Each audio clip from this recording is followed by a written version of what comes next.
So today I actually went ahead and did my big chop, and I actually love it.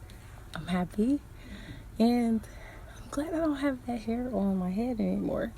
So it was dead and it was tired. It was ready to go. I'm excited about my journey. But yeah, so no more hair. Y'all won't be seeing it unless it's a wig. I think that this was the perfect time for me to do it because I just got home. So, yay! I did it. I did it. Hello all and welcome back to my channel. So I was really contemplating doing this episode, but I wanted to do it just because I think it's worth sharing. I know a lot of young ladies on YouTube share about their hair journey, and I never included this as a part of my vlog and what my channel would be about, but it was still something special to me that I thought would be worth sharing. So here it goes. So this winter I will be coming up on my, I believe, 5-year anniversary since my big chop. So I did it about 5 years ago this winter, and I was thinking about that thing, and honestly, I'm so glad that I did it. It was something that I needed to do, and I just wanted to share a little bit about the journey. So, I've shared multiple times with people and with my channel that I moved to Atlanta, Georgia to work on music and to just get out there and get acquainted with different industry professionals and that type of a thing. When I moved to Atlanta, from I want to say the time I was in maybe sixth grade, no, it was probably fourth or fifth grade, I had got a perm. My mom took me in Detroit to someone we knew from our church, and she gave me a relaxer perm, and I have had a perm ever since. So all of my life up until I moved to Atlanta, I had a perm. And as you know, many of you, your hair grows out. When your hair grows out, you got to get a touch up, and you can do different styles with relaxed hair. But a lot of people call it creamy crack because of the things, the damage that it can do to your hair. Regardless, this is something that I have had in my hair my entire life. I did not know what my natural hair texture would be like. I actually told my mom and was talking to her about it, like, Mom, I want to cut all my hair off and do a big chop. I saw a lot of young ladies doing it on YouTube, and my mom was like, if you cut your hair off, your hair is not going to be all curly and, you know, pretty like most of these girls that you're seeing. Your hair is coarse and you're going to have a hard time. And it was kind of discouraging, but I went ahead and did it anyways. And I had to do it because in Atlanta I would do a lot of protective styles. I know how to braid my hair and what we used to call dookie braids, but um I know how to braid my hair and do different styles and different things. I even think in Atlanta I did a couple sew-ins on my own hair. But I found my edges were thinning and my hair was breaking off incredibly, and I didn't know what to do. And by the time I got to Atlanta, I knew how to put my own perm in. So my mom, she had been using all of my life Motions products, Motions perms. And while I was in Atlanta to do touch-ups, I would put Motions in, and it wasn't me killing my hair with the perms. It was just my hair was just not in good shape. So I kept having to get my hair cut shorter and shorter and shorter. And I'm so grateful that my hair is not like my glory, because for some young ladies, their hair is everything. And so my hair wasn't like my glory. It was just kind of just like, okay, what's going on with my hair? It just kind of concerned me because I would try to take care of it enough to keep like maintaining it, but it was just like not working out. I kept having different patches of my hair falling out uneven, and so I had to get it cut in layers and layers, and it just wasn't working out. And it was it was just kind of an annoying thing, like, and something I never experienced. So I went to a church convention. Actually, what happened was I came back to Michigan. My family got ill, and I didn't have enough to go to the hairdresser to get a sew-in in Detroit.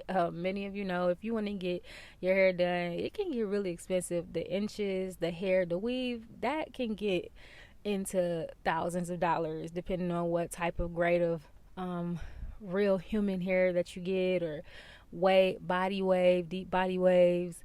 It can get expensive. So anyways, I got the hair, but I didn't have enough at the time to get a sew-in and get it installed from the person that I wanted to install it. But I had enough to get a quick weave. So I got a quick weave. It was my first quick weave, and I did not like it.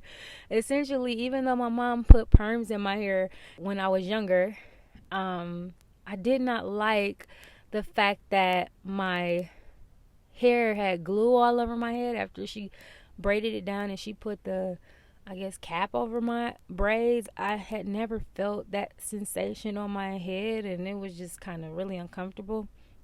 Or actually just having glue in my scalp. I know a lot of women do it for a little quick look, and they look amazing and beautiful, but that's just kind of foreign to me because it was never something. Like, we did take care of our hair, even though we got perms and we would damage it with a relaxer. Like, we never put glue and stuff in our actual scalps, so that was kind of uncomfortable for me. Anyways, so I got the quick weave because I was like, you got to get your hair done, so you got to get and do what you got to do.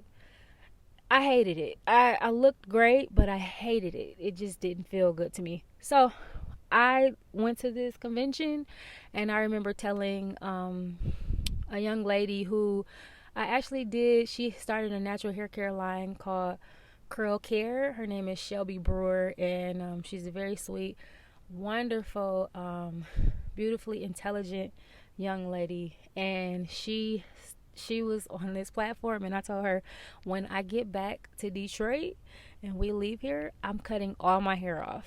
And she was like, okay. And she has all this long, luxurious, pretty hair. So anyways, I left that convention, and when I came back to Detroit, it was the winter time. I went to Naturally Nappy, I think it's off Livernois, and I had them shave my entire head. And I was kind of excited about it because I was just so happy to get to a healthy state of hair. I mean, my edges were thinning, and I wasn't putting glue in my edges and doing things to manipulate it and make it come out. It just wasn't making sense. So I was just so happy that I had did something that was going to start a process to help my hair. And it was a journey. Honestly, I didn't hate the way I looked. I know for some women it's like, you shaved all your hair off. A lot of women are kind of scared to do it, and a lot of people see it as I had actually, I want to say a couple weeks ago, ran into someone, and he was like, I like your hair. It's really bold of you. And he was like, you got to be bold and got to have confidence to rock a short do like that. And mind you, he was talking about my hair now, which is, it was just a lot of shrinkage, and he was saying it was bold for me to wear my hair like this, but he didn't even see my hair when I had cut it down low, like a low fade. Anyways, for a lot of women, it's scary because, you know, their hair is their glory, and a lot of people put their confidence in the way they look in their hair. But I don't know, I guess for me, it wasn't like that. I love short hair, so I liked the way my hair looked. They told me at Naturally Nappy to go and get some hair mayo, and I went to the beauty supply and got the ORS hair mayo, and then I put it in my hair and saw how I had curls that I thought I never could have. And so it was like a whole process that was exciting for me. A lot of people see cutting your hair off as like a rebirth and I don't know, just this whole internal spiritual thing, turning over a new leaf, and they see a lot of different things. And for me, it was just literally, I didn't have healthy hair. I had damaged hair, and I would flat iron it and try to, you know, keep it up, but it just wasn't working out. So I just tried to do something good for myself by starting over. Anyways, it was a great process. The beginning, I'm glad and I'm grateful that I never felt ugly. Like, I never felt like, oh, I cannot wait till I have my hair grown out. Like, I actually bought a wig, and I really bought it because my grandmother, God rest her soul, who has passed now, I remember when I came back and she just had this look on her face. She was so shocked and she was not happy with the fact that I cut my hair. She did not like it at all.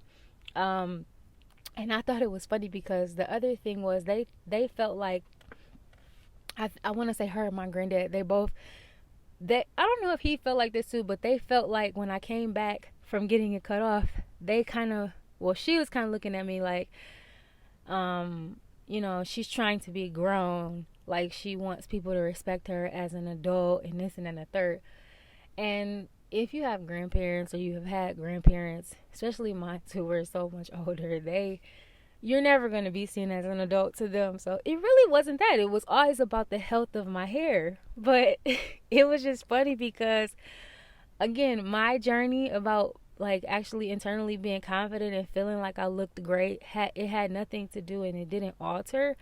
But it was interesting experiencing everyone else's opinions and thoughts of what I was doing. Again, I had, you're trying to be grown and all types of stuff. But anyways, the bottom line is I'm just grateful that I decided to do that because I got to a healthy place, which now my hair is flourished and it's healthy and it looks way better, and it's a better feeling to comb my hair and see my hair in a healthier state than it was when I didn't have it. Back to the wig. So I would buy a wig, but I'm grateful that I never bought it and wore it because I felt like, oh, I cannot wait till my hair grows out. Like, I embraced every step and every step of the journey, the natural hair journey, to get your hair longer and longer, or whatever stage long, however long you want it. Like, I enjoyed it all. And I don't know, I'm just so grateful now to have healthy hair. I'm grateful that I did it. Anytime you make a life change, whether it be hair, working out, health, what I can say from experiencing both journeys with my hair and with losing a significant amount of weight is, on both ends, I was always confident and loved myself, and I never felt ugly at any point. But I can say that you have to be aware that you're going to deal with flack and people embracing you and what they think of you.